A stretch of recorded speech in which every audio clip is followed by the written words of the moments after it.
মরণকূপের মহাদৈত্য। আমার কাছে মাপ বলে কিছু নেই, আমি কাউকে ক্ষমা করি না। বিশ্বাস করুন দৈত্যরাজ, আপনার সাম্রাজ্যে অনধিকারে থাকার কোনো অভিপ্রায় আমাদের নেই। আমরা এখনই এখান থেকে চলে যেতে চাই। সম্ভব নয়। সম্ভব নয় কেন? বাধা কিসে? বাধা স্বয়ং আমি। আমার কাছে যখন একবার এসে পড়েছিস তোরা, এই দুজনের একজনকে মরতেই হবে। একজন বাঁচবি, একজন মরবি। কে মরবি ঠিক করে নে।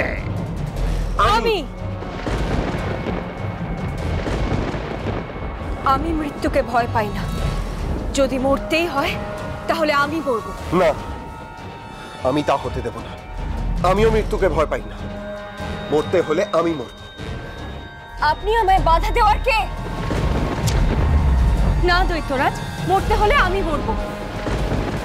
না, তোমাকে রক্ষা করার শপথ নিয়েছি আমি। আমার প্রাণ থাকতে তোমাকে প্রাণ বিসর্জন দিতে দেব না। দৈত্যরাজ, আমি মরব। না আমি। না আমি। আমি আমি আমি মরব। আমি বলছি আমি মরব। আমি বলছি আমি মরব। কে মরবে না ঠিক করব আমি।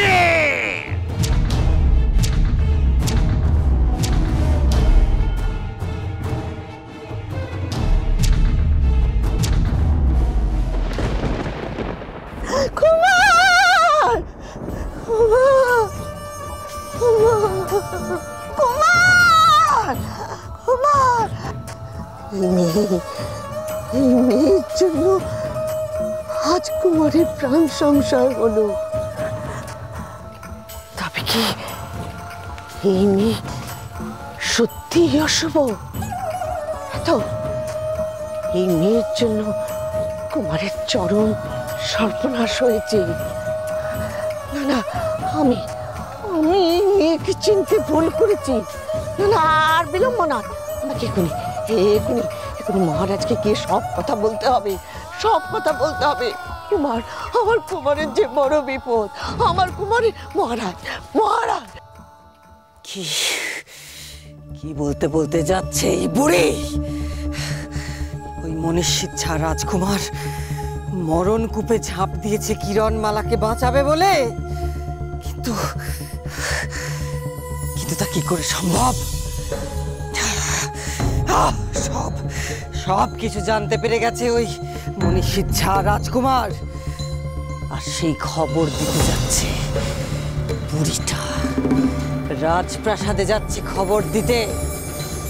পিশাচিনী, যাও আটকাও ওকে। কোনো মতেই যেন একটা কথাও না বলতে পারে। দেখো,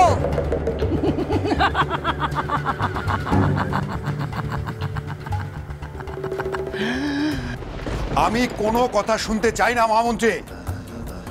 কুমারের নিরাপত্তার ভার আমি তোমার উপরে দিয়েছিলাম। অমৃত নগরীর সেরা প্রহরীদের পাঠাতে বলেছিলাম কুমারের সঙ্গে। হ্যাঁ মহারাজ, আপনি যা বলেছিলেন তা অক্ষরে অক্ষরে পালন করেছি আমি। এই তার নমুনা ভ্রাতা, এই তার নমুনা। অমৃত নগরীর ভাবি যুবরাজ জঙ্গলে একা পড়ে রয়েছে, তাকে ফেলে রাজপ্রাসাদে ফিরে এসে এ কোন মর্যাদা? এই প্রশ্ন আমারও মনে জেগেছে মহারাজ। মহারাজ, এক্ষুনি এদেরকে কারাগারে নিক্ষেপ করুন। না না মহারাজ ক্ষমা করবেন, আমাদেরও কি ভুল কিছু কম হয়েছে? না মানে যবে থেকে ওই আদি বুড়ির নাতনি রাজপ্রাসাদে প্রবেশ করেছে, একের পর এক তো ঘটনা ঘটেই চলেছে। আমি তো দিদিকে বলেছিলাম উর্মিমালার শুভ নয়। রান্নাঘরে যখন ও রান্না পুড়িয়ে ফেলেছিল আমি তখনই বুঝেছিলাম। দিদি তো আমার কথা কিছু শুনলই না মহারাজ। আচ্ছা বোন, এখন কি এসব কথা বলার সময়? মহারাজ পুরোহিত মশাই দেহাই এই পাথরের রং বদলেছে, তার মানে কুমার বিপদে পড়েছে, ঘোর বিপদে পড়েছে। কিন্তু কিসের বিপদ? সে কি শুধুই বাঘ না অন্য কিছু? কিছুই তো বুঝতে পারছি না আমরা। আমি কুমারের সন্ধানে সেই জঙ্গলে এখনই যাব। আমিও যাব মহারাজ, আপনার সঙ্গে আমিও যাব। শুধু আপনারা কেন, আমাদেরও যাওয়া প্রয়োজন। কুমার কি অবস্থায় রয়েছে সেটা আমাদের জানতেই হবে। হ্যাঁ মহারাজ, আমরা সকলে যাব।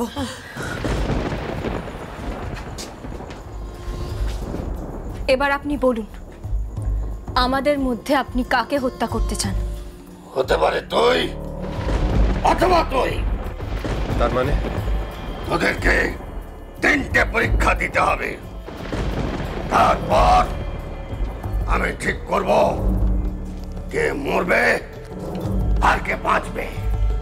ওই দেখ 3টে গোলা, নিচে থেকে ওপরে ছুটতে হবে, ওপর থেকে জালে গিয়ে পড়বি।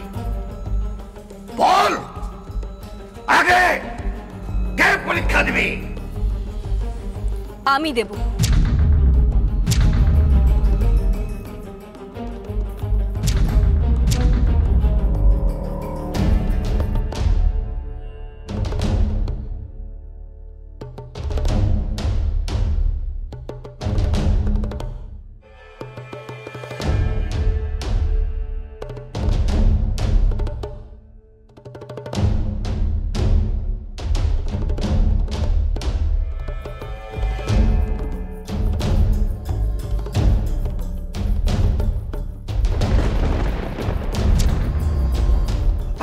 বাবা, অপূর্ব অপূর্ব, এবার তোর পালা।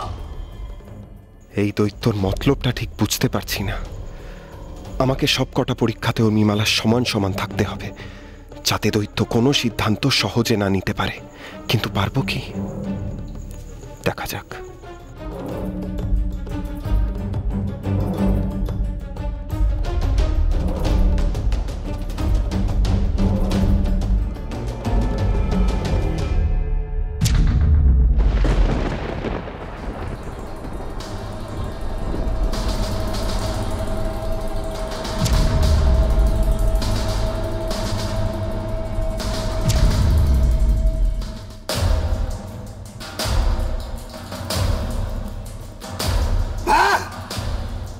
অপূর্ব, তোরা দুজনেই দেখছি পাক্কা খেলোয়াড়।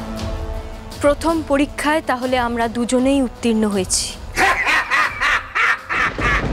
এবার দ্বিতীয় পরীক্ষা।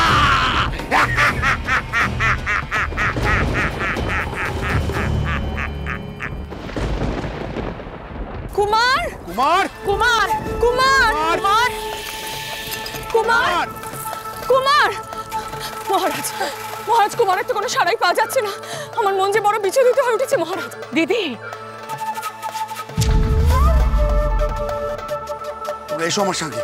কিন্তু মহারাজ, তোমরা বিচলিত হয়েও না, কুমারকে নিরাপদে ফিরিয়ে আনার দায়িত্ব আমার। আমি ওকে খুঁজে বার করবই করবো। এসো আমার সাথে। কুমার কুমার কুমার কুমার কুমার কুমার কুমার কুমার পৃথ্বীরাজ, কুমার কুমার পৃথ্বীরাজ, কুমার কুমার পৃথ্বীরাজ। কি চাও তুমি? মনে করার চেষ্টা করো তো যে শেষ কখন ওকে কোথায় দেখেছো। মনে করো, মনে করো, কোথায় দেখেছো, কোন দিকে? মহামন্ত্রী, হ্যাঁ, আমার মনে হয় ওই দিকটা, ওই দিকটা। এইদিকে। এই চলো, এসো। কুমার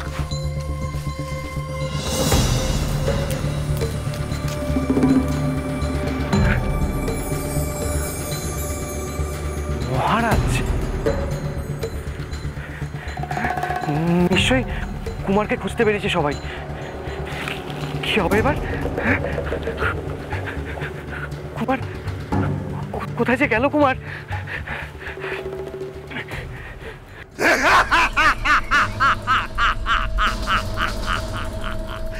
এবার তোদের দ্বিতীয় পরীক্ষা হলো লক্ষ্যভেদের পরীক্ষা।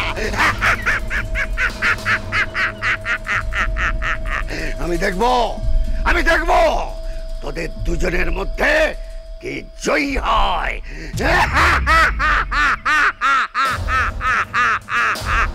দেখা, এই দোদুল্যমান গোলাটাকে দুজনেই একসঙ্গে বাণ চালিয়ে লক্ষ্যভেদ করতে হবে।